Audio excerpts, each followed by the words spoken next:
Está começando mais um Acredite Se Quiser. E hoje nós vamos falar de coisas ruins, de fim do mundo. Sim, um dia esse nosso mundinho plano de Deus vai se acabar. Não é mesmo, senhor Fudjek? Pois é, PH. Pois é, cara. Estou triste agora. Por que, senhor Fudjek? Pô, esse mundo vai acabar, cara. Tanta coisa boa nesse mundo. Pizza, batata frita. Pizza e batata frita. O cara não citou coxinha, não merece minha atenção. Coxinha. Aí Vai sim. acabar tudo isso. Fiquei triste. Então tá. Então vamos lá que hoje nós temos companhia de pessoas também e vamos sentir um pouquinho da falta desse nosso mundão. Com a gente hoje aqui, para falar de uma das previsões apocalípticas mais plausíveis e próximas a nós, Dr. Arthur Gatti. Opa, saudações. Acho que o grande problema de quando acabar o mundo não é o mundo acabar. Se todo mundo acabar, não vai ter o que curtir. O problema é o mundo acabar e o mundo não acabar e pra mim acabar. Esse é o problema. Se é pra acabar pra todo mundo, pô. Vamos lá que hoje o papo é longo. E lembrando que esse aqui é um episódio duplo. Nós vamos falar hoje aqui de profecias do fim do mundo segundo a ciência e, numa segunda parte, nós vamos nos unir aos nossos amigos do podcast O Contato para falar de fim do mundo segundo profecias e previsões. Então, hoje aqui com a gente, para engrossar o caldo da nossa bancada, Vini, do podcast O Contato. Olá, olá, olá, contatados e contatadas. Valeu, PH. Prazerzaço estar com você. Enfim, PH, demorou, hein, cara? Pô, 203 episódios, 204, 205, sei lá, caraca, muitos episódios. O Guto veio aqui um monte de vezes, eu falei, pô, o PH não vai me chamar mesmo, cara. É a geladeira. Como é que é, Vini? O PH não vai me chamar? O PH não vai me chamar mesmo. É isso aí, cara, é isso não, aí. Não explica isso direito, porque eu sempre chamo, mas ele fala que não pode. Outro dia eu chamei ele e tava em Varginha, fazendo pesquisa de campo. Aí depois eu mandei um convite e ele tava em Colares, entendeu? Outro dia ele tava em Roswell, então fica difícil. Só cuidado pra falar aí que eu tava fazendo pesquisa de campo em Varginha, os outros vão achar que eu tava caçando outra coisa lá, hein, velho. Cuidado. Outro dia ele tava em Goianinha, mas deixa quieto. Deixa quieto. Fazendo o quê? Eu não sei. E o time do Contato hoje não tá completo, infelizmente o Guto teve um probleminha pessoal ali, não pôde participar com a gente hoje, mas nosso grande amigo Eduardo do Podcast X e do Podcast Contato e de um outro podcast, outro site que ele falou também que eu esqueci, está aqui com a gente hoje. Eduardo, seja bem-vindo e fala do outro site que eu esqueci. O outro site é o Blog do Astrônomo. Muito obrigado pelo convite, PH, e mais um dia no paraíso para não perder o hábito. Então é isso aí, daqui a pouquinho, logo após a vinheta, nós vamos descobrir como o nosso mundo vai acabar.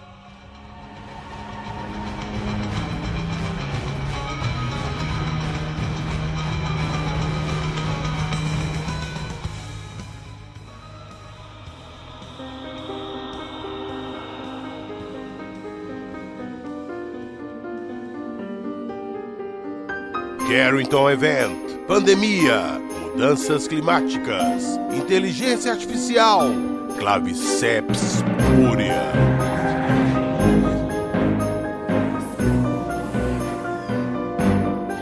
Acredite se quiser.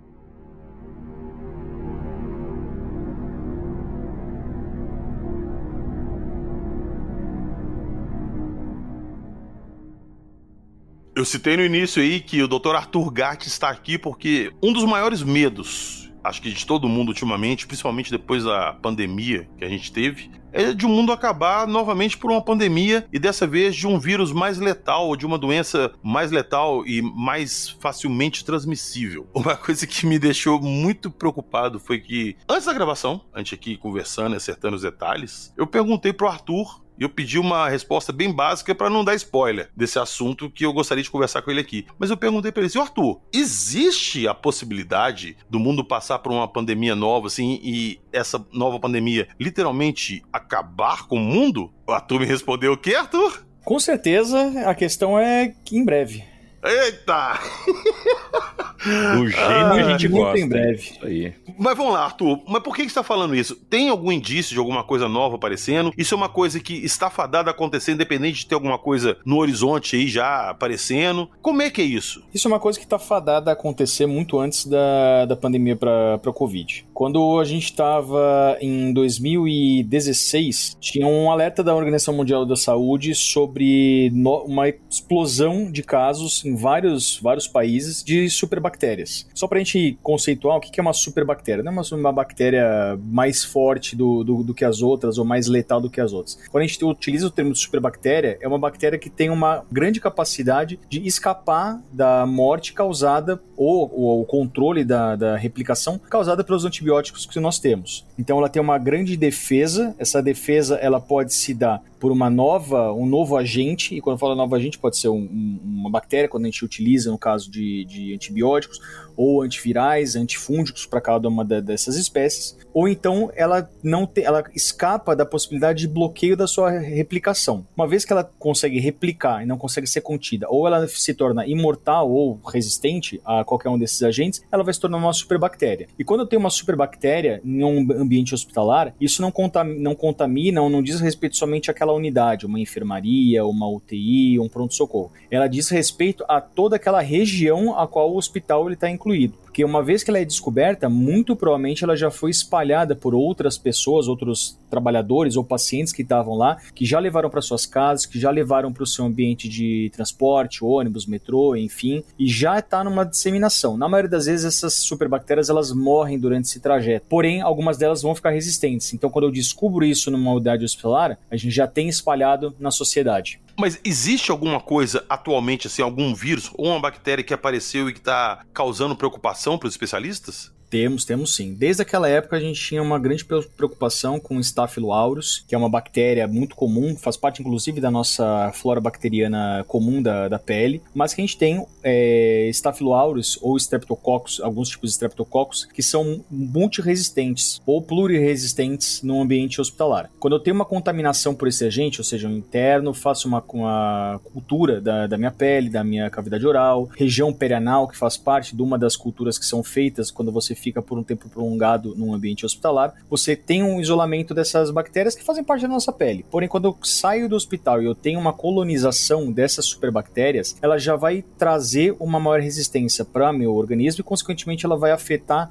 a minha flora bacteriana no comum da pele e minha flora fúngica também da pele, levando que essas outras bactérias elas baixem a sua resistência, elas acabem gerando uma contaminação para mim de uma bactéria ou de um fungo que não seria nocivo para mim, eu começo a ter infecções oportunistas e uma baixa da minha imunidade. Porém, quando eu tenho uma contaminação por esses agentes pluriresistentes, e eles eventualmente até se tornando totalmente resistentes ao uso de antibióticos, antifúngicos ou antivirais, eu vou ter essa colonização em massa no meu ambiente fora do hospital. O Staphylo aureus e o Streptococcus, a família de Streptococcus, são as que mais comumente apresentam essa resistência, porém a letalidade dessas bactérias é bem menor do que o grau de contaminação e de resistência dela. Porém, nós temos algumas outras bactérias que aí sim elas vão trazer uma alta mortalidade, principalmente quando a gente está falando de Klebsiella pneumoniae, Acinetobacter baumannii ou qualquer outro tipo de Acinetobacter e Pseudomonas aeruginosa. Esses três são os principais superbactérias resistentes a antibióticos que nós temos hoje em dia em 2025. E boa parte delas, dependendo do hospital que a gente está fazendo essa cultura, já são superbactérias resistentes a 100% dos antibióticos que nós temos. Geralmente a gente faz uma associação de 2, 3 ou até 4 antibióticos, associado com alguns eventualmente antifúngicos para tentar utilizar essa resistência para fungos para baixar a resistência dessas bactérias e que elas consigam morrer frente a essas 2, 3, 4 antibióticos que nós estamos utilizando, mas mesmo assim algumas delas são imortais e o paciente ele vai fatalmente morrer por conta dessa colonização. Isso daqui já estava sendo apontado lá em 2015, 2016, mas nós não tínhamos até então nenhuma bactéria que fosse resistente a 100% nos antibióticos. Em 2022 e 2023 começaram a sair os primeiros estudos baseados na ampla cultura que foram feitas na massiva população que foi internada por conta do Covid lá em 2020 e 2021, e esses estudos mostraram que nós já tínhamos essas bactérias resistentes a todos os nossos antibióticos. Logicamente, uma vez que você avança a doença, avança a resistência, a medicina também avança em busca de novas drogas ou então de melhoria dos agentes antibióticos que nós já temos, né? Porém, a gente não conseguiu até hoje enfrentar com 100% de eficácia essas variantes de Klebsiella pneumoniae, de Acinetobacter baumannii e de Pseudomonas aeruginosa. E o que precisa para essas bactérias se espalharem? Como é que é a forma de contaminação, de transmissão delas? Se eu tenho uma bactéria ou qualquer outro de agente, vírus, bactéria ou fungo, que ela é muito mortal, ela provavelmente ela não vai causar uma pandemia. Ela pode causar uma epidemia ou um surto daquele agente, vai eventualmente gerar muita doença para aquela população, eventualmente muitos pacientes vão morrer por aquilo, mas ela não vai espalhar, porque a maioria das vezes, quando ela é muito fatal, ela não tem um tempo de incubação, né? O tempo de incubação seria o tempo que ela vai ficar no hospedeiro até conseguir passar para algum segundo hospedeiro e aí sim concluir o seu ciclo de vida e sair espalhando para outras regiões, e ela vai matar muito rápido aquele hospedeiro, então ela não vai ter tempo suficiente para se espalhar. Que é o caso do Ebola, né? Isso aí. Que é justamente o caso do Ebola, né? O caso a gente tá falando sobre vírus, mas o caso do Ebola, o caso do Marburg, o caso do Nipah vírus, que são vírus com altíssima mortalidade, porém a transmissibilidade ela é baixa. A gente faz parte do ciclo desses vírus, os morcegos frutívoros. Frugívoros, obrigado. Mas a letalidade é muito alta, então ela não acaba espalhando entre tribos ou entre pequenas comunidades que ela acaba atingindo. Porém, se eu tenho uma mutação que ela se torna menos mortal e ela torna os sintomas, principalmente os sintomas respiratórios, menos comuns, menos efetivos, menos sintomáticos, a chance da disseminação é muito grande. E se eu tenho um período de incubação mais longo, né, um sintoma mais sutil desde o início, fatalmente a maior parte da população vai adquirir esses vírus, ou quando a gente está falando sobre essas bactérias que são super resistentes, elas vão entrar em contato com uma maior gama da população, e aí sim a gente vai ter uma maior chance de ter uma pandemia. Até lá, a gente tem pequenos surtos hospitalares, graças a Deus a gente conseguiu conter a maioria desses eventos, ou no ambiente de uma UTI, ou de uma unidade hospitalar própria, então propriamente de um hospital, pequenas regiões, mas a gente sabe que é uma questão de tempo, porque a evolução desses agentes é mais rápido do que a evolução da medicina.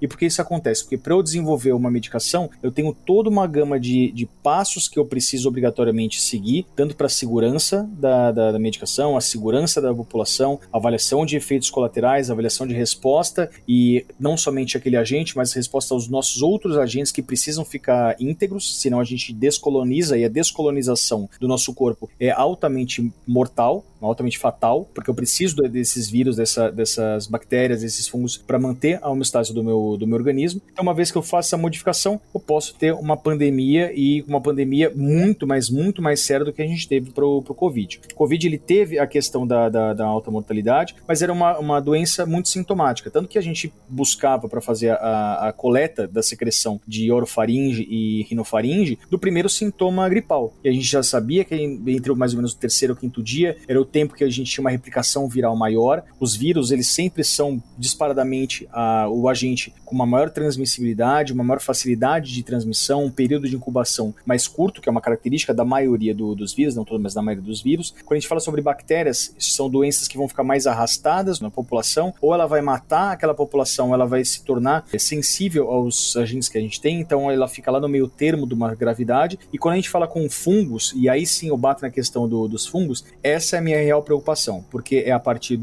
da evolução dos fungos, associado não somente à nossa maior resistência, aliás, a maior resistência desses fungos aos nossos agentes, a maior dificuldade de controle isoladamente desses fungos, mas ele tem uma questão a mais. Com o avanço do aquecimento global, eu não vou nem entrar aqui no caso se ele é causado de forma natural, se é causado de forma pela humanidade, o fato é que a gente tem essa elevação da temperatura, a gente tem uma maior predisposição a esses fungos se tornarem cada vez mais suscetíveis à doença, a uma disseminação mais rápido, a um tempo de incubação menor e uma resistência maior aos agentes antifúngicos. E a gente tem uma quantidade muito pequena de antifúngicos quando a gente compara com antibióticos ou antivirais, porque é muito difícil eu controlar o fungo e, consequentemente, é muito difícil eu criar medicações contra os fungos. Ô Arthur, eu vi uma publicação um tempo atrás, até você pode me esclarecer isso que eu não sei se é real. Eles encontraram um sapo, eu não lembro agora aonde que foi, mas esse sapo, ele estava infectado, se eu não me engano, por Cordyceps, que é um vírus que atinge insetos.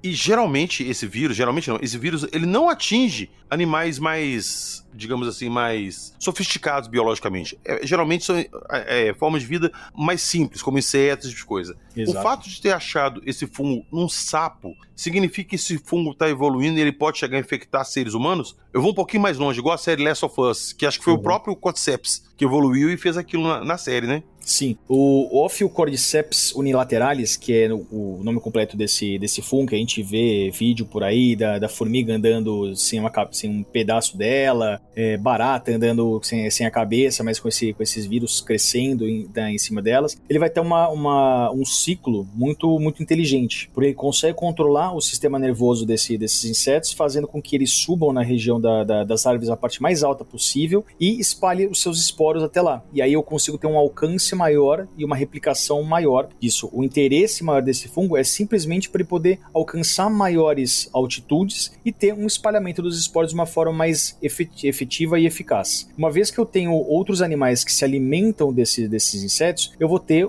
a associação desses fungos para esses agentes. Então, por exemplo, se eu pegar alguns pássaros, se eu pegar alguns... A gente está falando sobre aves. Se eu pegar morcegos, a gente está falando sobre mamíferos. Se eu pegar alguns sapos, a gente está falando sobre anfíbios, a gente tem alguns répteis que também vão entrar em contato. Por que isso daqui não acontece de uma escala muito ampla? Porque eu tenho outros agentes próprios dessas espécies que vão evitar que esse fungo entre em contato com o sistema nervoso. Então, ele vai morrer no suco gástrico desses animais, ele vai morrer pela IgA, outras interleucinas que eu vou ter no meu organismo desses agentes, que vão combater e evitar que esse fungo ele acabe se proliferando. Porém, quanto mais contato aquela espécie tem com esse fungo, e mais contato esse fungo tem com essa espécie de uma forma que não seja predatória, mas que gere um comensalismo, ou que gere, eventualmente, uma sincronia de ações entre a colonização desses insetos. Esses animais, vou dar um exemplo aqui do sapo que você tinha falado. O sapo entra em contato com esse mosquito, ou com essa formiga que está comendo. Ele não morre, ele fica mais tempo dentro do sistema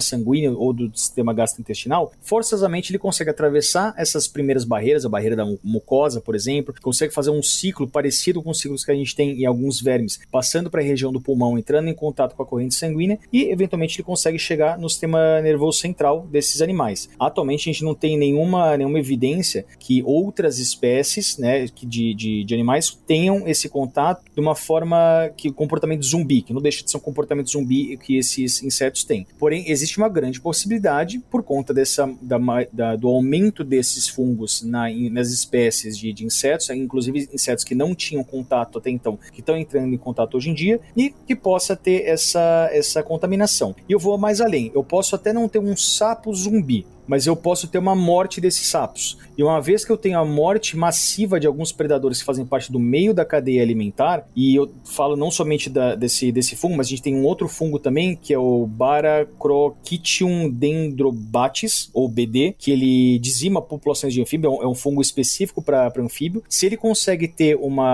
evoluir cada vez mais nessas espécies, matar cada vez mais, eu quebro o predador de mosquitos. E se eu tenho uma disseminação de mosquitos, a gente sabe que tem uma maior disseminação de vírus que vão entrar em contato com esses mosquitos e vão atacar a população de outros mamíferos, de nós humanos, por exemplo, e eu começo a ter um colapso do meu sistema de saúde porque eu não consigo dar conta do recado por conta dessa maior quantidade de infecções virais. Então eu não preciso ter obrigatoriamente um fungo que evoluiu, um vírus que evoluiu, uma bactéria que evoluiu para matar a espécie humana. Eu preciso simplesmente aumentar a quantidade de doentes para que eu colapse o sistema de saúde, eu colapse a quantidade de medicações que a indústria farmacêutica consegue dar conta de produzir e que a gente consiga dar conta de exportar para começar a ter uma nova pandemia. Então eu tenho essas duas frentes, a evolução desses agentes e a quebra do meu ciclo da cadeia alimentar. E aqui você citou em evolução de bactérias, de vírus. Eu sempre pensei assim no apocalipse zumbi, se de fato seria possível isso acontecer. Pesquisando sobre isso, a única possibilidade, pelo menos hoje, com o que a gente sabe, disso acontecer, seria através de uma mutação de um vírus da raiva, que deixa as pessoas agressivas, com uma contaminação fácil, principalmente mordendo. Você morde saliva ali, ela espalha. Existe possibilidade de um vírus da raiva evoluir e chegar até os humanos para causar um tipo de apocalipse zumbi? Ou isso é só ficção mesmo? Não, ela existe. Inclusive, é uma das grandes preocupações que os pesquisadores têm. Meu Deus é não do céu. Somente a mutação desse vírus, mas a fusão de parte do RNA ou do DNA de outros vírus com o vírus da raiva. A gente tem o Rabies lisavírus, que é o vírus da raiva. Se eu tiver uma mutação que ele se torne menos mortal, ou então que ele se funda, por exemplo, com o vírus da influenza, da gripe, cara, aí acabou. Porque você tem uma altíssima dispersão o via vírus da raiva respiratória. dispersa pelo ar? Não, ela dispersa por fluidos. Mas se eu tenho uma mutação que ela começa a dispersar por ar, ou então que ela se funda, esse vírus ele consiga se fundir com o da influenza, com o da gripe, é como se você tivesse uma disseminação para a gripe do vírus da raiva. Putz. Então existe todo um preparo para você evitar o máximo possível. O primeiro sinal de vírus da raiva, ou de sinais da raiva. Toda a Organização Mundial de Saúde ela tem protocolos específicos para você fazer uma busca ativa dessa população e, consequentemente, o tratamento o mais precoce possível. E é uma doença que a gente tem unicamente 15 casos no mundo de sobrevida, todos eles com sequelas neurológicas graves. Cara, eu conheço uma pessoa que morreu, assim, coisa de 15 dias, começou a ter muita febre, começou a ter muita dor de cabeça, começou a ter dor no olho, luz irritava, não tava conseguindo ingerir água e tava com raiva, não durou 15 dias e morreu. É que aí o vírus não passa, né? Essa que é a sorte. O vírus acaba não passando de uma pessoa pra outra, mas é o que o Gatti acabou de falar. Imagina se passa de uma pessoa pra outra, já era. Você tá louco, velho. É o Extermínio, né? Pra galera que tá ansiosa pro Extermínio 3, que tá vindo aí, eu estou um pouco preocupado sobre isso, mas é Extermínio. O filme do Extermínio é exatamente isso. É o vírus da raiva e ele toma conta e é passado, né, por saliva e tal. É bem isso aí. Então existe a possibilidade de uma nova pandemia dizimar todo mundo, Arthur? Existe, ela existe sim. Ou se não dizimar todo mundo, dá uma boa mexida, um colapso muito, muito maior, muito mais expressivo do que aconteceu no Covid. Sabe o que é louco? Esses dias a gente tava conversando e, tipo, a gente tava conversando no nosso grupo de apoiadores. E o Wendel chegou a gravar aqui com vocês, né? Eu acho que teve uma vez que ele gravou... O Wendel Duck. Isso, o Duck. Sim. E aí ele é conspirador, né? Ele é o nosso conspirador favorito. E aí, cara, ele foi bem no dia da morte do Papa. E aí ele pegou, ele falou, galera, morreu o Papa, então agora já vem a próxima fase. Eu ainda brinquei com ele, eu falei, Trump, check. Papa, check. Guerras e conflitos econômicos e de conflitos de guerra mesmo, né? Conflito balístico, né? Armamentício, check. Falei, qual que é o próximo? Ele falou, a pandemia. Aí eu falei, oi? Aí o Gatti vem falar, então, a pandemia. E aí eu falei, tá, mas como é que seria? Ele falou, é uma pandemia que dizima parte da humanidade, dizima 1/3 da humanidade. Então aí vem o Gatti, me manda uma dessa daí, e aí, Duck? Putz. Tá com você aí, cara. Eita. Você está ouvindo? Acredite, se quiser.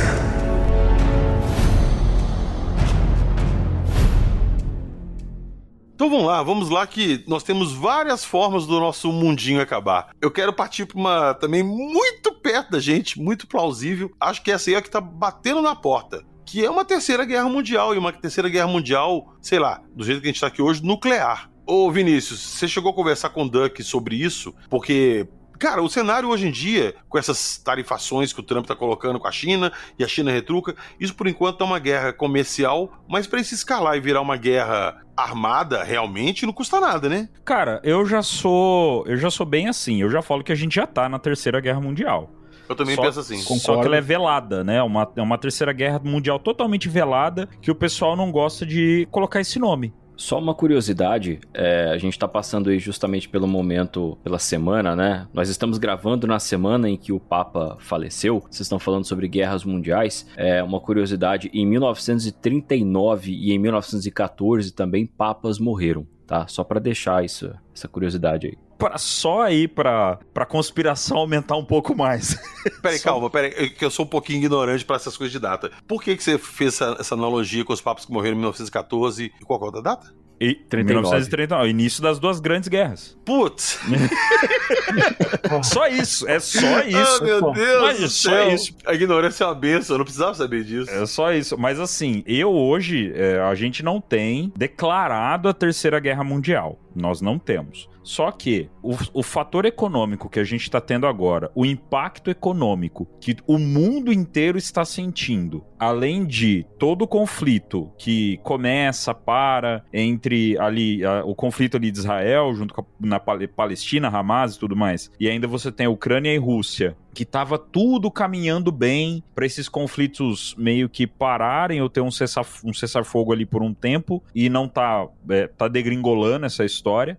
E a gente sabe muito bem que esse papo econômico entre China e Estados Unidos pode acabar gerando um desentendimento um pouco maior. Só que eu vejo muito mais de uma guerra fria no meio dessa briga econômica do que uma guerra armada. Até porque, algo que se fala muito, eu não sou o maior especialista em geopolítica, não sou o cara mais inteligente para falar sobre isso, mas uma coisa que a gente consegue perceber é o seguinte: Estados Unidos não tá afim de uma guerra com armas nesse momento. E a própria China, no começo da guerra com a Ucrânia, da Rússia com a Ucrânia, a China meio que mostrou um apoio ali à Rússia, e depois a China meio que deu uma recuada e falou: Putin, dá uma segurada aí, cara, não é legal, não é um bom momento pro mundo ter um conflito assim. E a China colocou ali um papo um pouco mais ponderado em cima disso. E não sei se vocês lembram, na época que começou todo o conflito da Ucrânia com a Rússia, a China tava rolando um conflito ali, meio que esboçando um conflito com Taiwan. E aí depois parou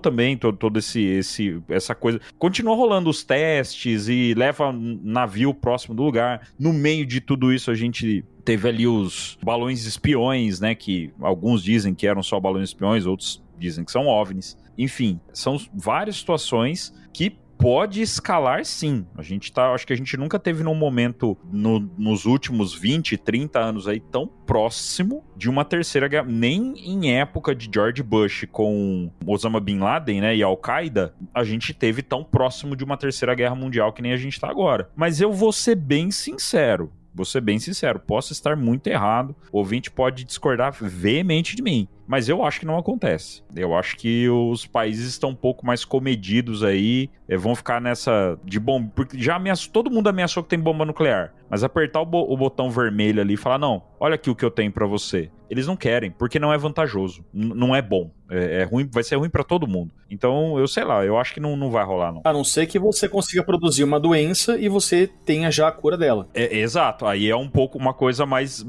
é uma jogada um pouco mais inteligente, se a gente parar pra pensar, né? Porque você não dizima espaço, você não dizima o país, você dizima a população. Você não dizima ambiente, né? Você não dizima território, você dizima lucra. Pessoas. E você lucra, exatamente. A gente teve uma grande experiência com o Covid, por exemplo. Uhum. Peraí, ô Gato, você tá me dizendo que o Covid, ele foi... Não, deixa quieto.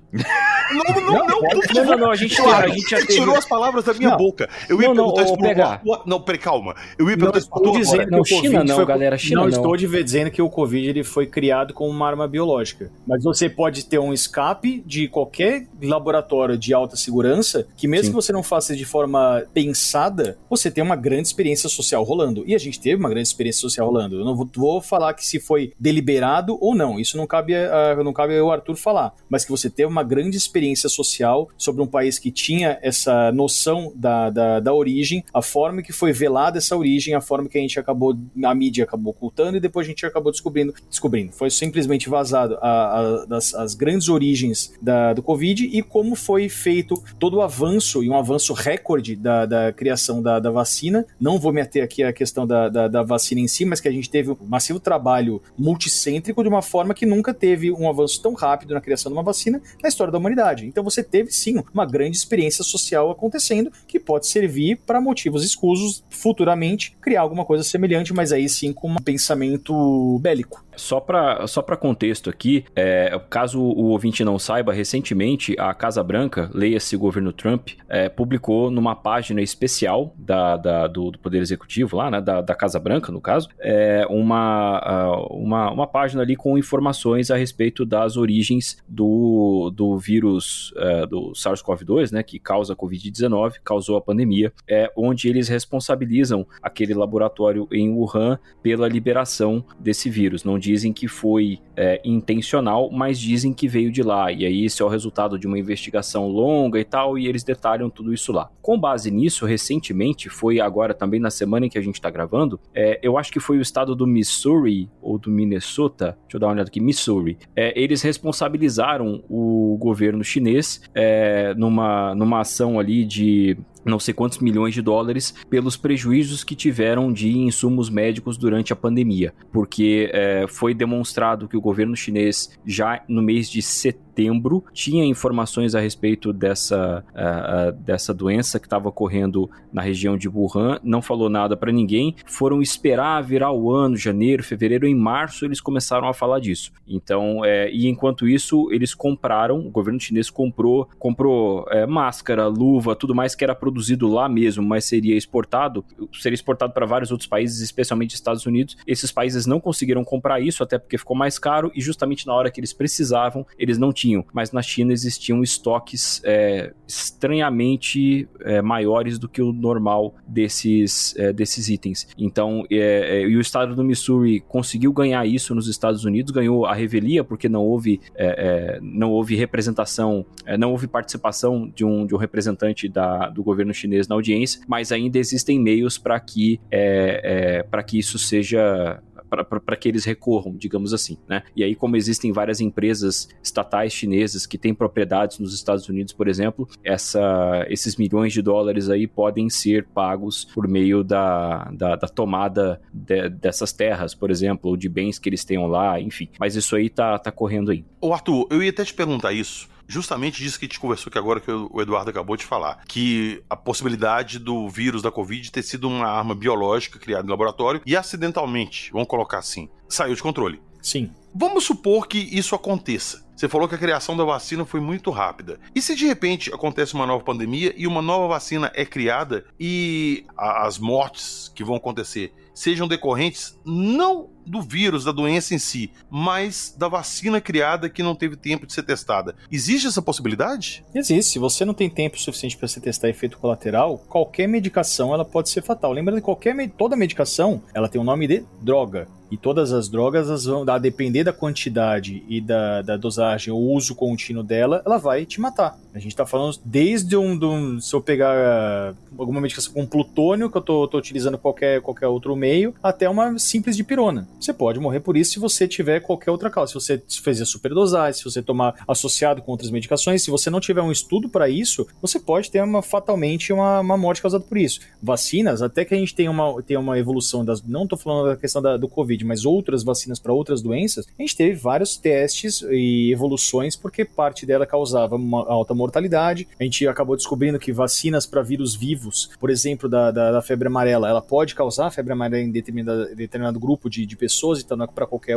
vacina para vírus vivo. Então, essa evolução da doença e, consequentemente, da vacina, lembrando que a vacina que a gente toma hoje não é a mesma que a gente tomou há 10 anos atrás. Elas precisam passar também por uma evolução, e aí por isso que a gente tem vacinas todo ano de gripe, que é pelos determinados tipos de cepa da gripe. A vacina da pneumonia, a gente tem vários tipos de vacina da pneumonia. A vacina que a gente tem para outras doenças, para tuberculose, para herpes zoster que a gente tem atualmente, para HPV, todas elas passam constantemente por uma evolução da proteína, seja da proteína que carrega a droga, seja pela resistência que aquela vacina vai sofrer ao longo da passagem das nossas defesas, para tentar ser eliminada, né? O corpo ele não vai querer absorver aquela droga, então precisa aumentar a quantidade, precisa aumentar a exposição, tem que fazer a cada um mês, tem que fazer no primeiro, terceiro e sexto mês. Então tudo isso aqui vai passando por esse processo periódico, mas para eu chegar aqui, eu passei por uma longa escala, uma grande evolução. E ainda complementando a sua pergunta, PH, a gente tem que lembrar que há alguns anos atrás, vou falar poucos anos, um pouco mais de 10 anos, aqui no Brasil, a gente importou 2 toxinas, toxina A e toxina B, de uma bactéria chamada Clostridium difficile. Clostridium difficile é uma bactéria que ela vai causar colite pseudomembranosa, que é um tipo de processo inflamatório do intestino grosso, que gera uma capa, um revestimento por dentro do intestino, né, pela luz dela. Você deixa de absorver água, consequentemente você começa a ter diarreias múltiplas por conta dessa bactéria, você pode gerar uma desidratação, morrer ou gerar outras contaminações. A gente sabe que a permanência dessa toxina, quando eu não causo essa colite, ela vai desenvolver câncer de cólon, câncer de intestino. E existia a possibilidade da utilização dessa toxina isoladamente ou dessa bactéria para criar arma biológica induzindo câncer na população. Eu baixo a resposta de agressividade dela e, consequentemente, eu aumento a exposição dela para a população. Se eu aumento a exposição dela da população sem que eu tenha processo inflamatório, eu vou aumentar a quantidade de câncer de intestino dessas pessoas. E aqui no Brasil a gente importou essa toxina para fazer teste terapêutico nela. E o pesquisador que fez essa pesquisa, desenvolveu essa pesquisa ao longo de de 2, 3 anos, precisou fazer todo um cadastro no Exército Brasileiro para fazer um controle específico. O laboratório que ele trabalhava no laboratório de segurança, qualquer tipo de espalhamento dessa toxina, ou começar a ter surto disso, a pessoa tinha que ser identificada, tinha que se entregar para as Forças Armadas para fazer uma pesquisa se ela mesma não vazou essa toxina, porque poderia fazer ou ter um vazamento, que nem a gente teve, por exemplo, para o Covid, ou então utilização para indução de câncer da população. Não deixa de ser uma arma química. Esse pesquisador chama Arthur Paredes Gatti, e é o que vos fala. Tá certo. Ô Arthur, saindo um pouquinho dessa questão de fungos e doenças e tudo, e você citou aí a questão do câncer, eu pergunto, qual o risco, digamos assim, não sei nem se o termo correto seria risco, mas qual seria a influência de alimentos que a gente usa no dia a dia contaminando o organismo humano e gerando impacto na humanidade como um todo, seja em termos de saúde, fertilidade, etc. Eu me refiro, por exemplo, ao teflon. Microplástico? Que a gente usa em panelas, o microplástico e tudo. Hoje, quando a gente pede um iFood, por exemplo, geralmente vem ali com plástico, vem com coisas, né? E aquilo ali, obviamente, vai ter algum tipo de microplástico ali, né, envolvido, e fora o que tá aí perdido pelo meio ambiente, né? Qual que seria o impacto disso? Cara, o impacto é alto e imprevisível. Pode não fazer tanto sentido essa frase, mas ela é alto por quê? Porque a gente sabe efetivamente o que essas toxinas que a gente joga na água, eu falo de toxina, por exemplo, se eu tomo um antibiótico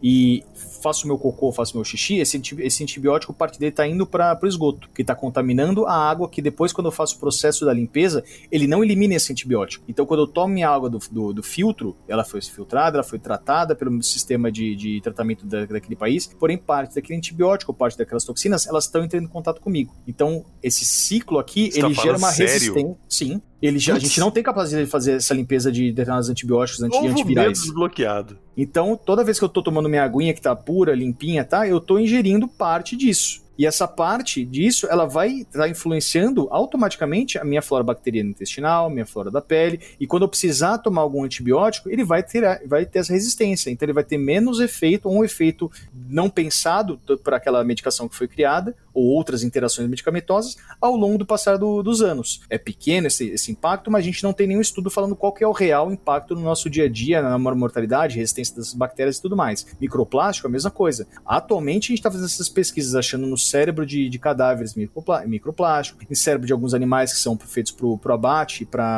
de bois, de gado de uma forma geral, para a gente se alimentar, de frangos, vendo como que isso daqui está interagindo para a saúde daquele alimento. Será que é uma questão que só para aquele ser, para aquele indivíduo que está fazendo mal, ou a gente está comendo aquilo lá, também está fazendo mal, está somando isso daqui? A gente não sabe. Até pouco tempo atrás, a gente tinha um termômetro de mercúrio na nossa casa, que aí quebrava, a gente ficava brincando com o mercurinho lá, com aquelas bolinhas que ficavam saindo e pulando. Sim. Até a gente descobrir o real efeito nocivo para o nosso sistema imunológico, para o nosso sistema nervoso central do mercúrio. E a gente só descobriu por quê? Porque a gente estava indo atrás? Não, a gente já tinha uma ideia, né, da toxicidade do mercúrio, mas só com aqueles grandes impactos que tiveram nos anos 80 e 90 de vazamento massivo de mercúrio nos rios e no mar do Japão, intoxicação dos peixes, e aí a população comendo e tendo essa intoxicação, que realmente foi retirado praticamente do mercado qualquer artefato que tenha mercúrio. Então, caramba, assim, é alto impacto e imprevisível.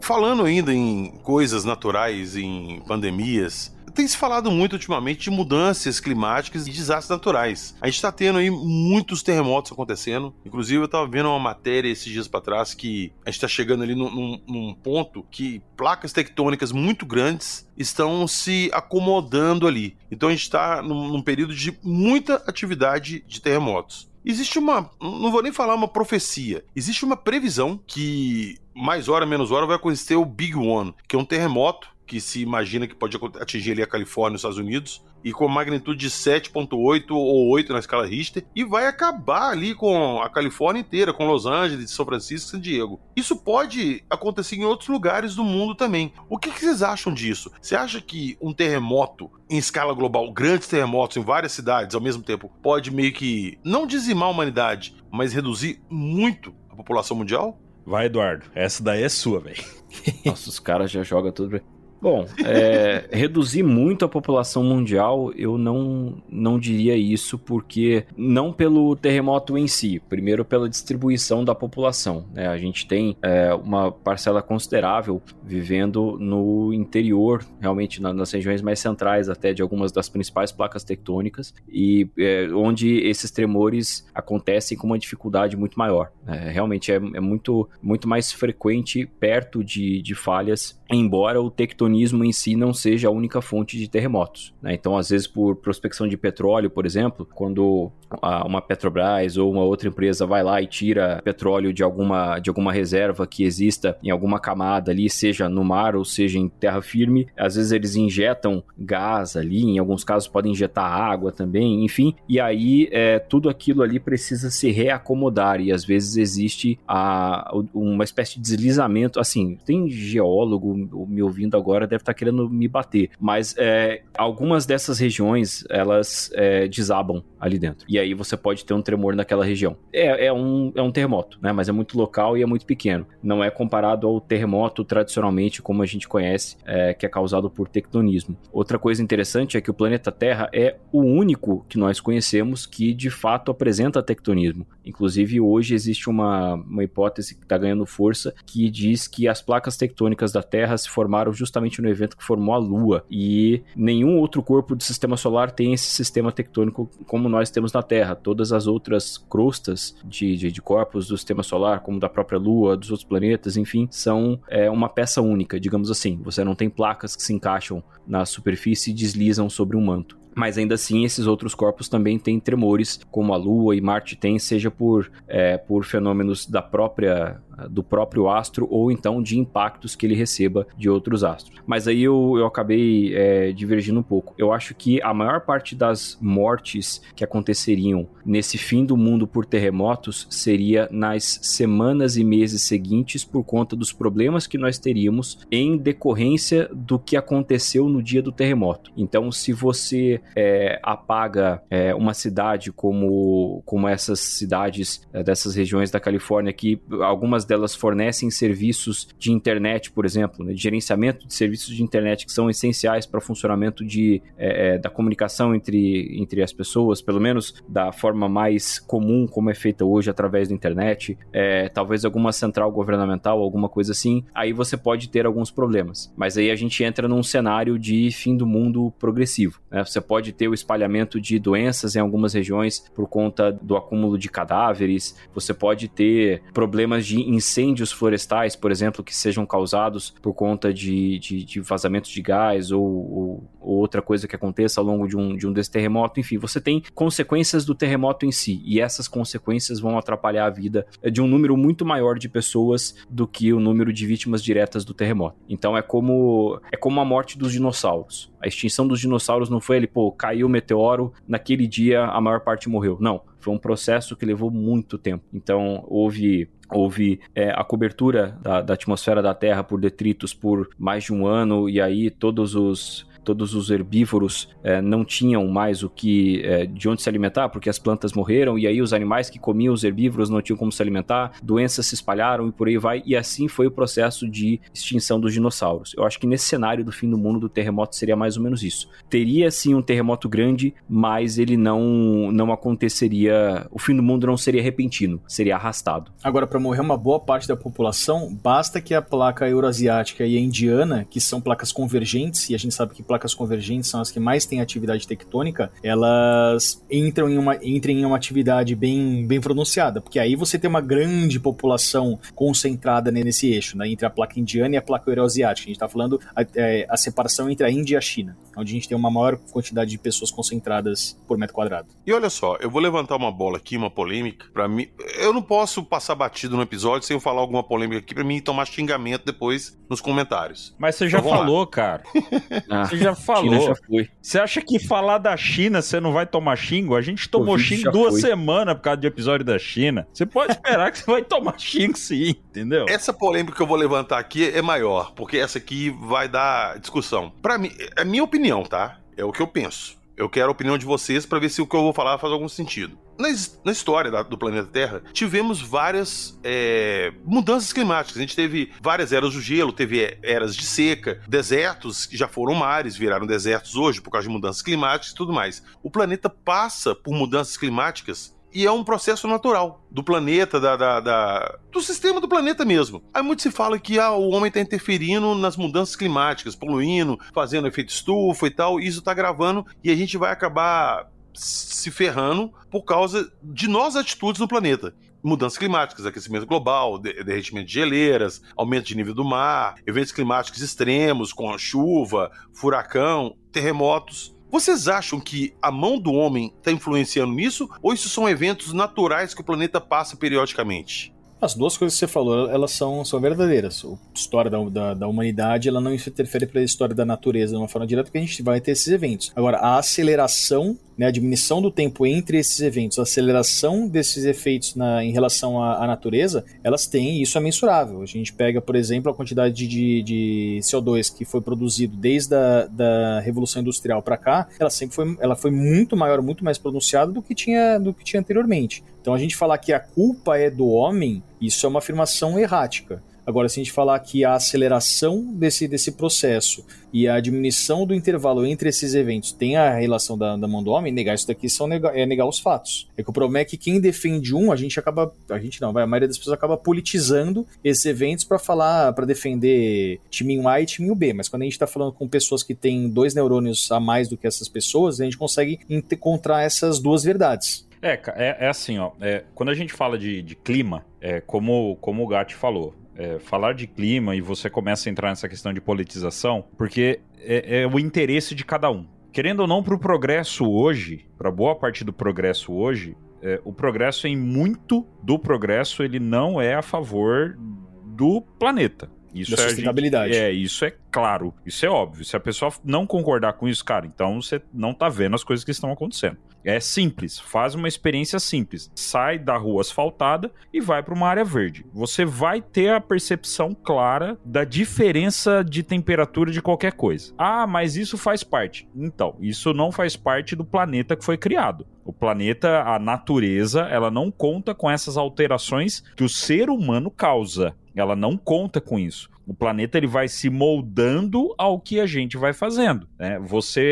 A pessoa achar que a chuva que nós tivemos o ano passado no sul é uma coisa normal, aquilo não é normal. Aquilo é totalmente fora do que já foi falado. Ô Vinícius, nevou ano passado no Saara, não foi no Saara, né, Jackson? Exato. Isso. Exato. Nevou no Saara e choveu lindamente no Saara, né, por alteração pela mão do homem. Dubai ficou preocupadíssima porque eles tiveram alagamentos terríveis o ano passado lá por conta deles ficarem fazendo aquele processo de bombardear as nuvens, né? Ficaram extremamente preocupados com isso também. Então, falar que o homem não é responsável por parte disso é no mínimo incoerente. No mínimo incoerente. Mas sim, o planeta ele está o tempo todo se transformando, né? A gente já passou por aquecimento outras vezes, só que foi um aquecimento mais lento. É um processo de milhões de anos, é um processo muito mais lento. Entendi, a gente estaria acelerando esse processo. A gente está acelerando. Você pega, em 50 anos, o homem ele conseguiu acelerar esse processo de forma absurda, Então, é nítido, é só prestar atenção. Época do ano que chovia não chove, época do ano que tinha frio não tem frio, 5, 6, 7, 10 ondas de calor seguidas uma da outra. Cara, isso não tá certo, tá errado. Isso não é só coisa do planeta. Isso é uma junção, é uma balança. É o ser humano ajudando ali ao planeta a fazer o processo dele. Só que o que a gente sabe que vai acontecer? A natureza é implacável. Uma coisa que eu sempre falo, a natureza ela é implacável. De uma forma ou de outra, o planeta vai expulsar a gente daqui. É aí que entra exatamente no começo do episódio que o Gato explicou muito bem. Por que a gente pode ter uma pandemia com um super vírus? Porque o planeta está se tornando cada vez mais adequado para que um vírus desse aí fique muito mais existente. Quem está fazendo o planeta ficar mais adequado? A gente. Simplesmente assim. Evolução é adaptação. Isso. Evolução não é o mais forte, evolução é o mais adaptado. E vocês estão falando aí de a mão do homem ajudando a acelerar esse processo. A mão do homem, pra mim, ela vai matar a gente de uma outra forma, que a gente tá vendo avançar de uma forma assustadora. Desgosto. Também. Também. Mas eu tava me referindo à inteligência artificial, cara. Vamos imaginar um cenário. Os militares desenvolvem uma inteligência artificial ali para prever cenários de guerra. Vamos pôr que a CIA, ela entenda que, sei lá, os Estados Unidos tá com uma IA lá comandando o sistema militar deles. A CIA, velho? A CIA. A CIA. Usar e usar. Usar e usar de você. É o Sebastian que tá comandando a guerra, hein?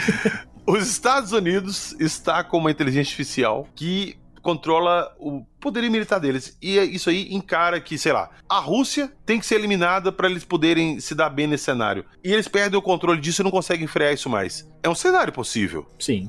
O Exterminador do Futuro conta essa história. Muito bem. Porque a IA ali, ela não vai se prender a emoções, ou eu não posso fazer isso, é certo ou errado. Ela vai se basear nos atos que ela tem. Aquilo ali é um inimigo. Se eu eliminar ele, a gente se garante. Cara, a IA ela pode simplesmente querer eliminar a gente pelo bem do planeta. Pode ser também. Que eu acho que é o que pode acabar acontecendo. A IA pode entender que com a gente o planeta sobrevive de uma maneira ruim. Fala, não, então vamos eliminar o ser humano, que o ser humano tá causando um problema muito grande. E acabou. Putz. Acabou. Cara, uma coisa que eu tenho muito medo ultimamente é da IA. Cara, se você for pegar um ano atrás o que a IA era do que é hoje, é um avanço absurdo. Absurdo. E progressivo. Sim, imagina como é que isso aqui vai estar daqui a 5 anos. 5? Você tá sendo... Sim. Não, eu tô falando assim, pra tá de uma forma assim, absurda. Igual você falou, pode ser até menos, mas vamos pôr 5 anos. Eu acho que vai estar num nível assim de a gente ter uma consciência, assim, cara, uma inteligência artificial mesmo, com consciência, com conceitos próprios, saca? Com motivações próprias. Isso não é ficção. A gente gravou um episódio recente com o Kling falando sobre inteligência artificial. Eu achei, ele fez uma explicação e quem melhor do que o Kling, né? Sim. Nós temos duas pessoas hoje, no meio da podosfera ufológica, que são excelentes para falar de inteligência artificial, assim, excelentes, são exímios conhecedores. O Kling e o Flávio do Desperta News. Os dois são monstros pra falar sobre inteligência artificial. E o Kling, ele deu uma explicação que eu achei muito top, cara, que assim, a gente chama de inteligência artificial, mas é um termo popular pra algo errado. Nós ainda não temos uma inteligência artificial. Exato. Nós temos uma inteligência generativa, né? Então, ela não cria nada, ela não faz nada da vontade dela, ela gera. Né, você dá um comando, ela faz algo baseado em coisas que já existem. Só que eu acho que a gente já está vendo o processo de que, de fato, teremos a inteligência artificial, onde ela vai começar a tomar decisões, achar o que é melhor, o que é mais rápido, criar coisas que a gente nunca viu. E aí sim, aí é a hora que a gente vai começar a falar, acho que era melhor ter puxado o plugin, entendeu? Eu te dou até um exemplo aqui, voltando aqui para essa história de bactérias, fungos e vírus. Há uns episódios atrás eu tinha comentado sobre a tecnologia de manipulação genética, inclusive foi falado agora no último programa pelo PH, sobre a tecnologia de CRISPR e Cas9. O Cas9, que foi utilizada para essa recente manufatura, digamos assim, desse lobo...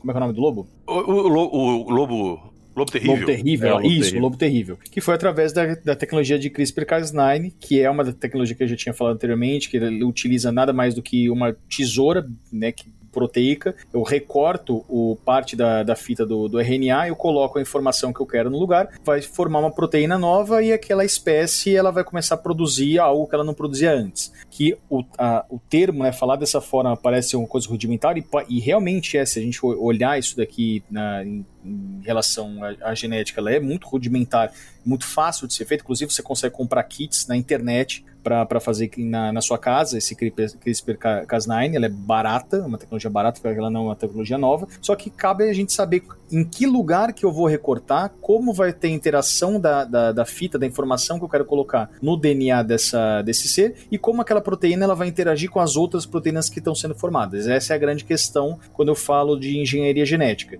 Se eu alimento uma IA com a inteligência relacionada ao DNA ou RNA de espécies, a informação de como essas proteínas elas interagem entre si, eu consigo, através da IA, formar um CRISPR e o Cas9, que é essa tesoura e essa informação que eu vou colocar de uma forma muito mais eficiente, e eu consigo fazer modificações genéticas de uma escala barata e que qualquer um consegue fazer dentro da sua própria casa. Qual que é a consequência disso? Eu posso fazer isso daqui para o meu bem, para uma cura da doença, que é para isso que logicamente ela foi criada. Eu consigo evitar que essas bactérias que elas estão criando resistência, elas comecem a matar uma população muito grande, porque eu consigo modificar as vacinas para essas bactérias ou para esses vírus, para impedir que ela comece a disseminar com uma frequência muito aumentada, que ela se torne muito virulenta, que ela se torne muito mortal de uma forma eficaz. Porém, eu também possibilito de uma forma muito barata que o bioterrorismo ele seja muito mais efetivo, porque eu consigo comprar isso daqui, fazer essa modificação, utilizar a IA, e a IA a gente sabe que é uma coisa barata, disponível para qualquer um de forma gratuita, logicamente não as melhores, dando uma forma avançada, banco de dados para isso, eu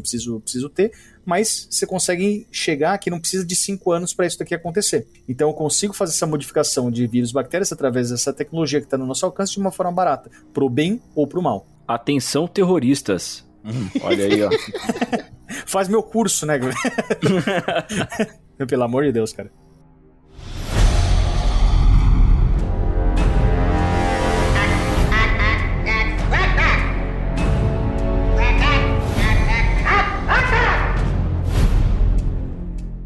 Vamos lá, vamos sair então do nosso planeta. Eu falei isso lá no começo, acredite se quiser, que eu sempre achei, assim, muito... suspeito não é bem a palavra, mas eu vou usar ela. Eu acho muito suspeito que a Terra, uma bolinha de terra e água, flutuando num universo gigantesco, tá ali e nada acontece para destruir a gente, nada. É muito estável. A gente tá solto ali no espaço com milhões de coisas, eventos cósmicos acontecendo ali e nada acontece com a Terra, como se alguma coisa protegesse a Terra.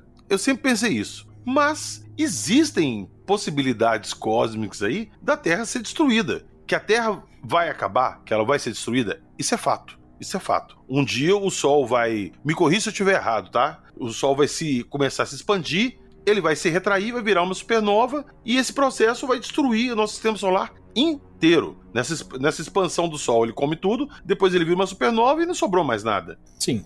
Mas isso vai demorar muito tempo para acontecer. Temos coisas mais imediatas que, inclusive, foi recente. Vou dar um exemplo, um impacto de um asteroide. A NASA estava monitorando um asteroide ali e ele soltava assim, ele vai passar 15 centímetros da Terra. Aí na outra semana, ele vai passar 3 metros. Na outra semana, 2 quilômetros. Aí foi, até chegar numa distância absurda que não vai colidir com a gente. Um dia isso vai acontecer. E já aconteceu outras vezes. Recente que eu falo tem 10 anos, um meteoro gigante entrou na Rússia ali e só o Sonic Boom dele antes de atingir o solo ali destruiu janela, quebrou tudo. Foi um pequeno pandemônio. Se um asteroide um pouco maior cair aqui, é extinção.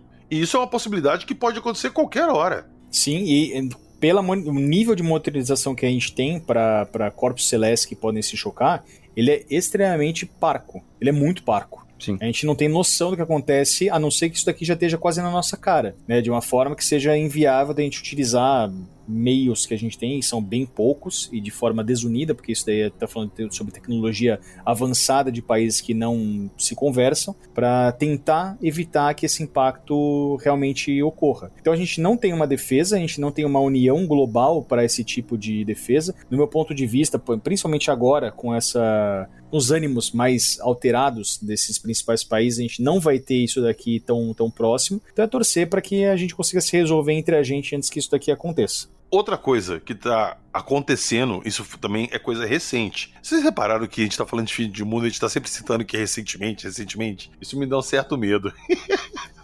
Mas Verdade. Recentemente, a gente passou por uma onda de calor gigante aqui no Brasil, um calor fudido, e a gente ficou sabendo depois que isso ocorreu por causa de uma massiva onda ali de explosões solares. Se eu não me engano agora, Joab, eu queria muito que você estivesse aqui agora para você me ajudar nesse ponto. Em 1914, a gente teve uma parada chamada Carrington Event, que foi uma ejeção de massa coronária muito grande do Sol, e essa massa coronária, na forma de radiação de plasma, chegou aqui na Terra e só não destruiu tudo que a gente tinha, porque na época a gente não tinha nada muito tecnológico, não tinha o nível de tecnologia que tem hoje. Se esse mesmo Carrington Event acontecesse hoje, a gente ia praticamente voltar para a Idade da Pedra, que ele ia queimar tudo que tinha de eletrônico na Terra. Se especula que essa atividade alta do Sol vai acabar gerando um Carrington Event que vai atingir a Terra. não se sabe a intensidade disso e quais serão os efeitos. Vamos supor que seja um igual a desse de 1914. É praticamente extinção. Vai ficar bem difícil a existência. Pode ter certeza que muita gente vai morrer por falta de acesso aos principais meios eletrônicos. E não tô só falando do celular porque você tá jogando o jogo do Tigrinho. Eu tô falando aqui um monitor de uma UTI. Eu tô falando aqui um transporte do transplante de rim que precisa sair do lugar A e ir pro lugar B. Tô falando do avião que tá em voo. Exato. Avião que está em voo, sistemas de comunicação entre países, abastecimento, sistemas de transporte de alimentos, de energia, tudo isso colapsa, cara. A limpeza da sua água, a retirada do seu lixo, isso daí vai pro saco. Vai pro saco, por um evento cósmico, saca? Outra coisa também que eu tava vendo no Discovery Channel outro dia, eu já citei isso aqui num programa passado, e eu vou citar aqui de novo, o programa lá do Inexplicável, com o Dan Aykroyd. Que ele tava falando também de teorias do fim do mundo, e se falou muito de planetas errantes. O que é um planeta errante? É um planeta que está solto pelo espaço, sem uma órbita prendendo ele ali, nesse sistema igual está o nosso sistema solar, e ele está vagando pelo universo. E, geralmente, esses planetas, quando eles passam por um outro sistema que tem uma estabilidade, acaba desestabilizando por causa da massa dele. Vamos supor que o planeta errante desse passe pelo nosso sistema solar. Ele não precisa nem acertar a Terra. Se ele passar perto aqui, só a massa dele já pode deslocar planetas, deslocar a Lua, deslocar a Terra da órbita do eixo natural. Isso aí já vai fazer um desastre fodido. E é uma possibilidade também que existe e não se tem como prever. Eduardo, vou tomar a permissão do meu caro PH, porque essa aqui... Isso aí a gente tem que ouvir Eduardo falando, porque, né? O cara só tem a página chamada Blog do Astrônomo. Eduardo, por favor, assuma essa parte. Né? Aproveita já, explica isso aí que eu falei, se tem algum sentido, e expanda, por favor, sobre ameaças cósmicas que podem acabar com a Terra. Bom, vamos por partes aí.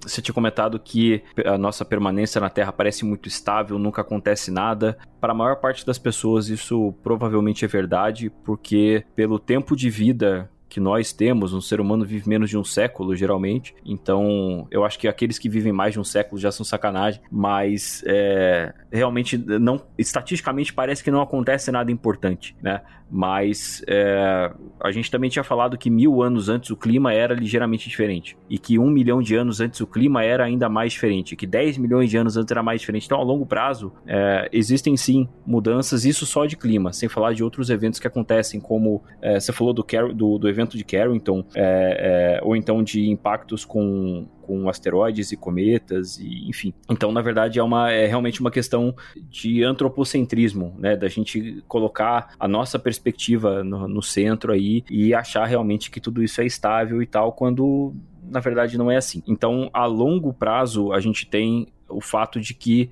esse século que eu falei que o ser humano vive, para a história do planeta, ele não é nada, né? Então, mesmo se você pensar para um bioma, às vezes um século não é nada, sei lá, para a floresta amazônica, um século pode não ser nada, por exemplo. Então, a cada...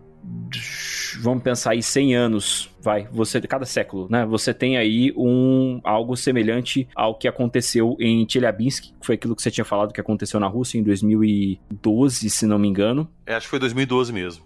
Que um objeto ali de alguns metros entrou na atmosfera e se fragmentou e criou ali uma onda de choque que quebrou várias janelas. Eu acho que quase 1000 pessoas foram atingidas por estilhaços. Isso sobrecarregou o atendimento de emergência ali de hospitais da região e tal. Ele brilhou mais do que o sol, né? Isso aconteceu no início da manhã ali no local e os vídeos mostram sombras mais fortes do que as sombras naturais criadas pelo sol. E 100 anos antes a gente teve o evento de Tunguska, que foi uma explosão de origem semelhante também por um asteroide ou cometa, muito provavelmente cometa, que aconteceu numa floresta na Sibéria, numa região desabitada, e era uma situação tão precária, não só porque era o começo do século XX e comparado ao que a gente tem hoje, de forma geral, tudo era precário, mas também porque era a União Soviética, né? E eles tinham poucos recursos para atender uma região tão vasta e de um ambiente tão difícil. Eles levaram décadas para fazer uma expedição que realmente conseguisse estimar quais foram os estragos daquela explosão. Acho que só nos anos 30 ou 40 conseguiram encontrar toda uma região que tinha sido devastada muitos anos antes, e eles atribuíram a essa explosão, né, que foi o evento de Tunguska. Por ouvinte que quiser saber mais sobre isso, no canal do blog do Astrônomo no YouTube tem uma palestra que eu fiz justamente a respeito dessas coisas no ano passado, no dia do asteroide, que é 30 de junho, que é considerado o dia do asteroide porque foi nesse dia que aconteceu o evento de Tunguska. Então a União Astronômica Internacional todos os anos faz esse evento para que o público tenha uma conscientização maior a respeito dessas questões e por que é importante a gente sempre alocar financiamento para esse tipo de pesquisa, né, que também é complicado. Sobre a questão do Sol virar uma supernova, na realidade ele vai virar uma anã branca, ele vai virar uma gigante vermelha primeiro, que é quando ele começa a consumir a maior parte do hidrogênio que ele usa para produzir o hélio no núcleo, e aí ele começa a produzir o resto dos elementos da tabela periódica, e a energia desse processo nuclear começa a, aos poucos, vencer a gravidade do Sol, e ele começa a se expandir. E à medida em que ele se expande, essas camadas externas também começam a se descolar do resto da estrela, e aí você tem a formação de uma nebulosa planetária, que não tem nada a ver com os planetas, elas são chamadas assim porque nos primeiros telescópios elas pareciam discos de planetas. E aí você tem, que são aquelas nebulosas redondas, né, como a nebulosa do Olho do Gato, por exemplo, uma nebulosa planetária. E aí você tem essa nuvem que vai ocupar todo o sistema solar, depois ela vai ocupar o meio interestelar ao redor do sistema solar, e aí bem lentamente lá no meio o que sobra desse núcleo do Sol, ele vai se comprimindo até ele se formar uma anã branca. E aí essa expansão do Sol, antes do descolamento dessas camadas, daqui a 5 bilhões de anos, muito provavelmente vai engolir a órbita da Terra. Certamente chegará no tamanho que a órbita da Terra tem, porém, à medida em que o Sol se expande e ele perde massa, ele também perde gravidade, então esses planetas eles também vão se afastar do Sol um pouco com o passar do tempo. E aí sim você tem o Sol no final desse processo como uma anãzinha branca, uma estrela muito pequena, com um brilho muito, muito pequeno também, muito difícil da gente detectar isso com telescópios mais rudimentares, e toda aquela nebulosa em volta, e o que sobrar dos planetas ali em volta dessa anã branca. Ô Eduardo, aproveitar aqui que você tá aqui e tirar essa dúvida. Eu pesquisando aqui, inclusive na pauta que o Joab fez pra gente, tem duas hipóteses que eu achei muito interessantes. A gente sabe que o universo ele tá se expandindo, ele continua se expandindo até hoje. Então, imagina que o universo é um elástico. Se você começar a esticar ele muito, o que vai acontecer? Ou ele vai acabar arrebentando. Então, a minha primeira pergunta é essa: se o universo vai continuar se expandindo, até ele rasgar. E nisso aí colapsa tudo. Eu fico imaginando, se o universo rasgar, o que vai ter, o que eu vou ver do outro lado do rasgo, entendeu? E minha outra hipótese é a seguinte: esse mesmo elástico, se você pega ele, vai esticando, chega um ponto que você solta, ele vai voltar e se comprimir. E se o universo tiver chegado ao seu ponto limite ali e ele começar a retrair, existe essas possibilidades ou é viagem? Aí é viagem. Quem foi que Acabou. disse? É isso aí. Down the world. É viagem sua, você tá louco. Tchau. Quem foi que disse que o universo é um elástico? Não, Então, ninguém disse. Um Eu fiz uma analogia. Entendeu? Então.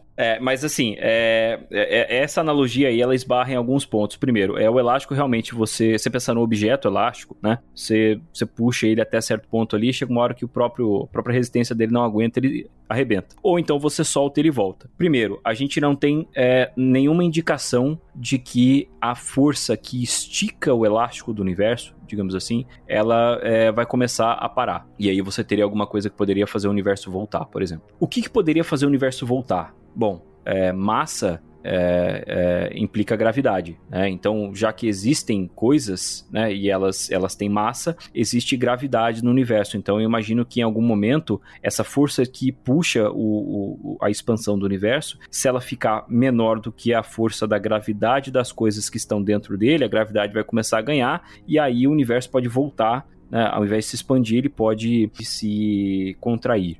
Mas a gente não tem nenhuma indicação de que isso esteja acontecendo. Ô Eduardo, e te perguntar mais uma dúvida que eu tenho. O universo é infinito. Eu não consigo conceber, acho que nenhum ser humano consegue conceber uma coisa infinita, que nunca acaba. Mas vamos trabalhar que o universo tenha um fim. A gente foi, chegou no final do universo. vou dar uma hipótese também, tá? Uma analogia de novo, tá? Não vem brigar com a minha parede de tijolo, não.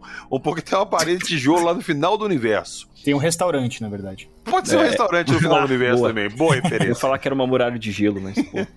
Se eu quebrar essa parede, o que vai ter do outro lado? Então, primeiro... Sou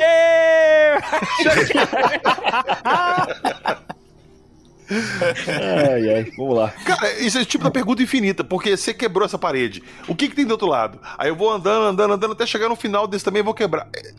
Saca? É uma coisa impossível de você conceber. Então, vamos lá. Primeiro, de onde foi que surgiu esta ideia de que o universo é infinito? É o que falam. Segundo, Eu então, nunca estudei isso, é o que falam, eu li em livro. E o que dizem, e o que significa essa infinitude do universo? Em qual sentido ele é infinito? Pensa, por exemplo, numa formiga andando em cima de uma bola de futebol em linha reta. Essa formiga ela vai andar, vai dar a volta nessa bola de futebol e vai voltar para o ponto onde ela estava. Mas ela vai continuar andando para ela em linha reta de forma infinita. Tá, ela mas e se ela nunca vai cavar na sair bola? das... E se ela cavar a bola? Ah, então ela vai acessar uma dimensão que antes ela não acessava. É isso? Se ela Eu não cavar sei, a bola pode ou ser. se ela sair dessa bola de futebol, ela vai acessar uma dimensão que está fora da superfície onde ela está. Então ela está numa superfície, pensa num objeto, só a casca, tá? Só existe, para formiga, só existe aquela casca da bola de futebol, só o couro. Não existe interior, não existe exterior, só existe aquilo ali. A partir do momento em que ela cava ou que ela sai, né, ela vai para baixo ou para cima, ela acessa uma terceira dimensão. E aí ela passa, então, a não estar naquela superfície, ela passa a estar em um volume. E aí ela tem acesso a uma dimensão a mais. Então seria mais correto eu falar que a gente não tem como afirmar que o universo é infinito, mas a gente tem como afirmar que a expansão do universo tende ao infinito? Aí começou a melhorar. Aí beleza. Entendi nada. Aí, então, calma. Vamos lá. Vamos por partes. Pensa agora na gente. A gente pode seguir reto no universo, ou então na superfície da Terra. Vamos simplificar. A gente pode seguir reto na superfície da Terra e voltar para o mesmo ponto. Porque a gente ali não percebe a curvatura da Terra. Do mesmo jeito, você pode pegar uma nave, pode ir reto no universo toda a vida e, numa hipótese, tá? Isso é uma hipótese, você pode voltar para o mesmo lugar. Porque o universo é curvo em uma dimensão que a gente não percebe. E a gente não percebe porque nós vivemos nesse universo, nós estamos limitados às dimensões dele. A gente não tem como cavar para cima ou para baixo nessa bola de futebol que é o universo. Entendeu? Se eventualmente nós tivermos alguma tecnologia ou se algum ser interdimensional vier e puxar a gente, aí a gente pode acessar isso. Mas até lá, até que uma das duas coisas aconteça, a gente vai ficar nisso. Outra coisa, pensa num balão de festa de aniversário, numa bexiga que também é um elástico, né? Também é um material elástico. Você vai enchendo ele com ar, ele vai aumentando, aquela superfície vai aumentando. E se você tiver uma formiga ali que tá andando naquela superfície, ela tá sempre andando num lugar maior, porque aquela bexiga tá ficando cada vez maior. Então é mais ou menos isso com o universo. Se você tem pontinhos ali na superfície dessa bola de aniversário que essa formiga usa para se orientar, à medida que você vai enchendo aquela bexiga, esses pontinhos vão ficando cada vez mais distantes. A formiga pode não perceber em si a expansão daquela superfície, porque ela está sempre andando para ela só está demorando mais para chegar em um ponto, embora a velocidade dela seja a mesma. É o que a gente vê, por exemplo, com outras galáxias. Então, a distância de nós... Na verdade, com outras estrelas a gente vê isso, mas a gente percebeu isso com galáxias primeiro.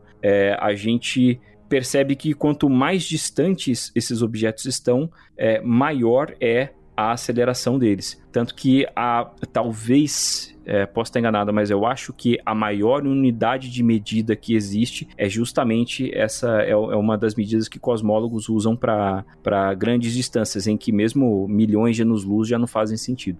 Então... Justamente, você está limitado a essa dimensão. Se você desconsiderar o fator mecânico da resistência elástica da bexiga e você tiver como colocar ar nessa bexiga para sempre, ela vai se expandir infinitamente, não vai? Mas eu não consigo conceber uma coisa que se expanda infinitamente. Da onde que vem a matéria para o universo estar se expandindo? Ah, não, mas aí a gente não está falando da matéria que está dentro dele, a gente está falando só sobre o universo. Tá, mas entendeu? Da onde que tira mais o universo para ele expandir? Ah, então, aí a gente está falando de outra coisa que está fora do universo.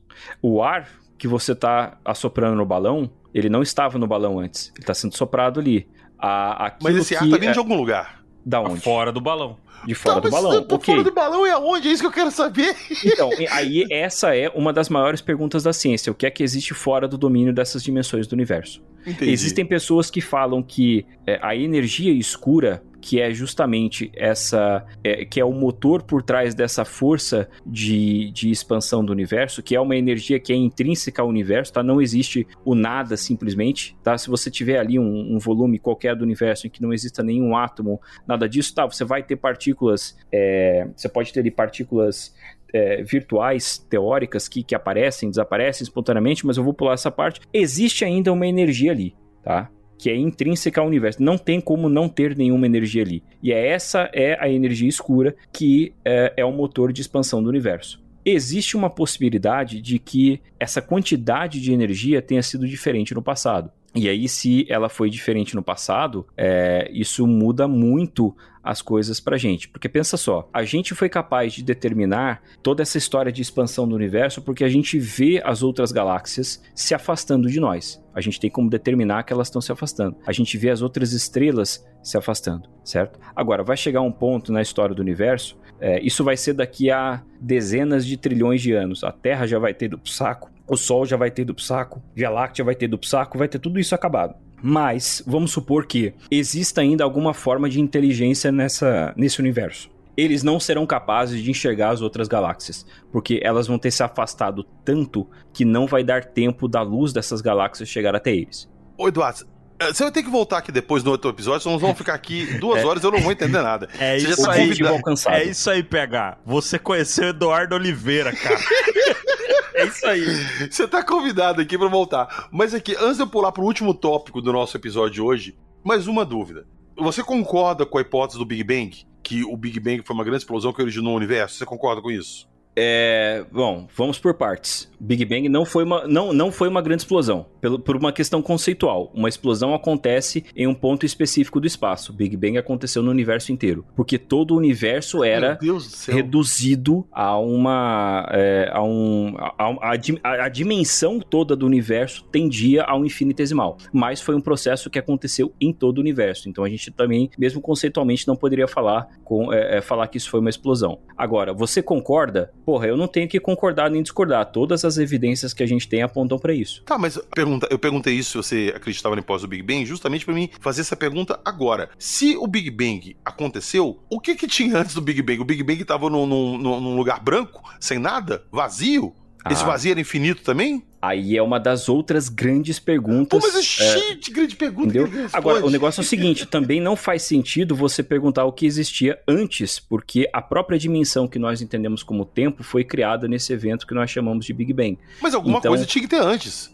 Então, e aí, é uma coisa que eu falei já no contato, já, o que é que impede que o nosso universo seja um experimento, uma geleca aí numa jarra que tá na exposição de uma feira de ciências. Eu aceito um muito mais. alienígena interdimensional, entendeu? Eu aceito isso pra caralho. Porque, cara, pra mim não tem explicação uma coisa ser infinita. Pra mim tem um fim sim, só que é uma parada assim tão longe pra gente, tão distante, que a gente nunca imagina que vai chegar nesse final. Mas se chegar nesse final, o que vai ter depois desse final? É isso que me buga. E eu aproveito pra pegar essas dúvidas todas que apareceram aqui pra fazer uma pergunta. A gente não entende nada praticamente do universo. Tudo que a gente tem aqui é teórico e que pode estar completamente errado. A gente vai duvidar que exista vida em outros planetas? Não tem como. Não tem como duvidar. Eu já aproveito para falar disso, que é nosso último tópico aqui dessa conversa. Se vocês acreditam que o fim da humanidade pode vir de uma raça extraterrestre, ou vocês acham que é só papo de ficção? Ah, PH, porque isso não aconteceu até hoje. Se fosse para acontecer, já teria acontecido. E se a raça que vai dizimar a gente não chegou aqui ainda?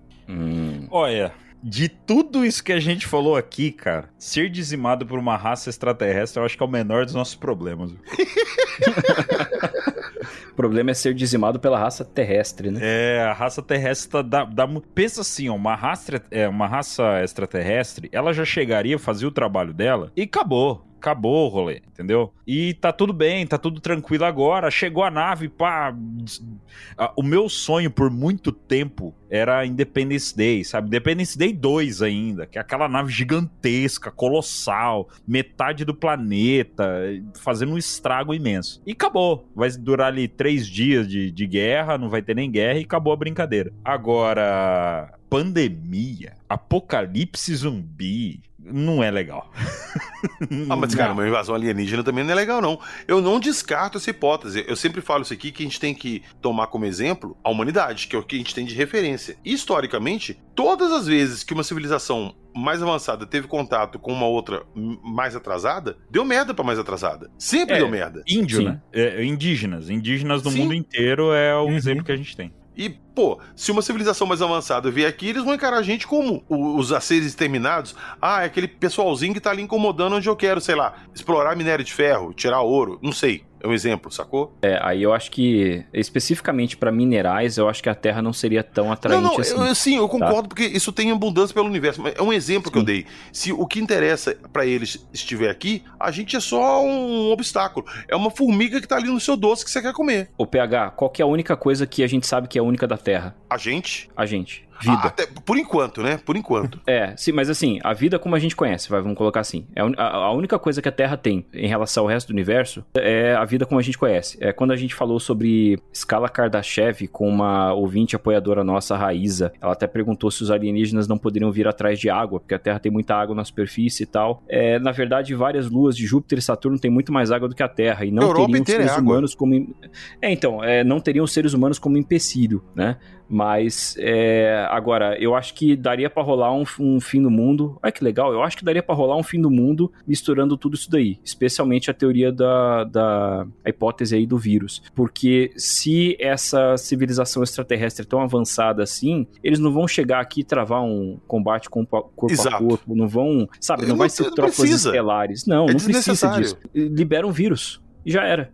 Mesma coisa, você vai combater um formigueiro ali, você não vai pegar e matar a formiga uma por uma pisando. Sim. Você vai jogar um veneno ali, alguma coisa química que vai acabar com tudo. Não vai ser guerra, vai ser realmente um extermínio. Exato. É o que a gente faz com plantações, pô. A gente borrifa coisas pra matar as pragas. É isso que eles iam fazer, né? E o pior de tudo é que se isso for acontecer, a gente não vai se dar conta. Vai todo mundo morrer e foi. Porque eles não precisam nem dar as caras aqui e falar, estamos atacando, estamos mandando. Saca? Não precisa. Eu ia até perguntar isso pro Arthur também, se existiria uma possibilidade, sei lá, um meteoro cai aqui, alguém vai lá fuçar o meteoro, se contamina com algum vírus ou uma bactéria extraterrestre, que é fatal, e começa a espalhar isso pra todo mundo. Lembrando que no caso Varginha, lá vamos nós falar de Varginha. Olha lá, beleza. Lembrando que no caso Varginha teve um problema ali de contenção biológica por causa dos seres que estavam contaminando outras pessoas. Tiveram mais mortes além do Marquês de Cereze, a água do Rio Doce ele foi contaminada, a companhia de saneamento ali da região, de captação de água, de tratamento, desligou o sistema de captação uma época ali, do caso Varginha, para fazer análise, porque seres foram encontrados no Rio Doce. Eu conversei com o Pacatini e tem, inclusive, não sei se ele tem esse documento, mas existem documentos provando que foi feita uma paralisação de quase, 2 semanas ali para análise, para ver se tinha tido alguma contaminação biológica. Então, é uma coisa plausível de alguma coisa cair aqui e contaminar todo mundo. E como é uma coisa de fora, até a gente descobrir o que é e como se combate, pode ser tarde demais. Exato, porque não tem como você fazer uma pesquisa, um exame de sangue, uma biópsia, nada, de um agente que você não conhece. Sim. Você não tem a testagem, você não tem o produto do kit de teste para poder fazer essa análise de um agente que você não tem um conhecimento nenhum. Cara, e nessa, aí eu concordo muito, que é muito mais, a chance maior, sim, é algo cair na Terra e esse algo conter algum agente biológico que se torne uma pandemia. Esse eu aceito um pouco mais, assim, em questão de fim da vida no planeta, sabe? Eu acho que uma invasão alienígena, tal qual Hollywood gosta de mostrar, eu não sei o quanto que é vantajoso o fim da humanidade para eles.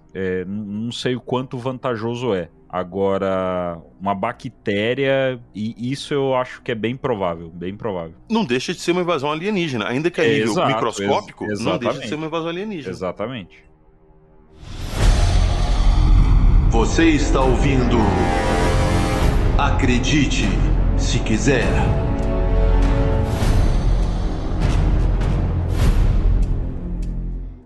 Então foi isso. Hoje começamos a falar desse assunto de fim do mundo. Soltamos várias hipóteses científicas aqui, algumas mais plausíveis, outras nem tanto, mas de uma coisa nós temos certeza, que um dia nosso mundinho plano de Deus vai se acabar. Eu queria agradecer muito todo mundo que participou aqui e lembrando, todo mundo tá escutando, que esse papo continua lá no podcast O Contato. Então, lembrando a todo mundo que na próxima terça-feira, corram lá no Contato. Eu vou deixar, inclusive, o link do podcast deles na descrição do episódio. Quem não conhece, vai lá. Façam um favor a vocês mesmos e conheçam um podcast tão bom ou até mesmo melhor, que eu acredito se quiser. São seus olhos, são seus olhos. São meus ouvidos. São meus ouvidos. Isso. Então corram lá, peguem a segunda parte lá, que esse mesmo time daqui vai estar lá discutindo hipóteses mais sobrenaturais, digamos assim. Vamos começar então pelo nosso querido dono do Contato, que o Guto e o Eduardo não me escutem. Vini, valeu demais sua presença, que você não demore mais 200 episódios pra vir aqui conversar com a gente. Valeu demais, meu amigo, e dê seu recado pra galera aí. Valeu, PH. Valeu mesmo. O papo maneiro pra caramba. Sempre um prazer estar gravando com vocês, né? Eu acho muito louco como que o Jackson, cara, ele some, né? Some. Ele é abduzido. Ele some, cara. E aí Acabei de ser devolvido da abdução. Acabaram de Aí, ó. cuspir ele de Lembrou, volta ali. agora. Mas é sempre bom gravar com essa galera, né? Um pessoal sempre muito gente boa, que já virou amigo, né? Já virou amigo nas lives do Jackson e tal. O Gatti é o cara que ele não é de podcast nenhum, mas é de todos os podcasts, então... Sim. Sonho de todo mundo. Ele é de todo mundo aí, então... Mais um prazer imenso e sim, aceito o convite para próximas participações. É só chamar, PH. Só chamar que a gente aparece. Nós vamos marcar isso. Nós vamos marcar porque já aproveito para agradecer o Eduardo a presença dele aqui. Quem não conheceu também o Contato, também não conheceu o Projeto X que do Eduardo, corre lá e conheçam. O Eduardo solta um episódio no Projeto X a cada 6 meses, mas vale a pena. Vale muito a pena vocês escutarem lá, que o podcast é muito bom e muito bem feito. E além disso, né, Eduardo, você tem também um blog de astronomia. Divulga o pessoal aí. Assim, um episódio a cada 6 meses você tá sendo generoso. Mas blog do astrônomo, podem jogar aí, né, em qualquer motor de busca aí, Google da vida, DuckDuckGo, sei lá o que você usa. Blog do astrônomo você vai me achar lá. E também no Instagram, tá? No Instagram são curiosidades, notícias curtinhas e textos mais profundos, quando eu consigo lá no blog mesmo. Valeu! Doutor Arthur Gatti, novamente, valeu sua presença aqui, meu amigo, muito obrigado, tamo junto. Valeu, só tenho a agradecer, espero que não tenha dado gatilho em muitas pessoas, e se a gente tiver que fazer um bolão aqui, escolher algum fungo, vírus ou bactéria pra dizimar a gente, vamos escolher aí, torcer pro Claviceps purpuri, que é o ergot. Delícia. Se você não sabe, ele infecta grãos de centeio, cevada, então a gente pode tomar através da cerveja e o efeito dele é que nem um LSD. Aí você alucina, convulsiona e morre. Então se for pra acontecer alguma coisa global, que seja todo mundo num surto psicodélico aí, feliz da vida, sem perceber que tá todo mundo sofrendo e se ferrando. Socorro, Peraí, você tá me dizendo que o fim do mundo pode ser o efeito do LSD na cerveja? Pode ser uma grande rave. Porra! Eita, nós! Que legal! Senhor Jack, muito obrigado pela sua participação aqui hoje. Valeu, Espero que da PH. próxima vez você fale um pouquinho menos ali e deixe os participantes conversarem. Pode deixar, vai deixar comigo. Valeu, meu amigo. Tamo junto. Valeu.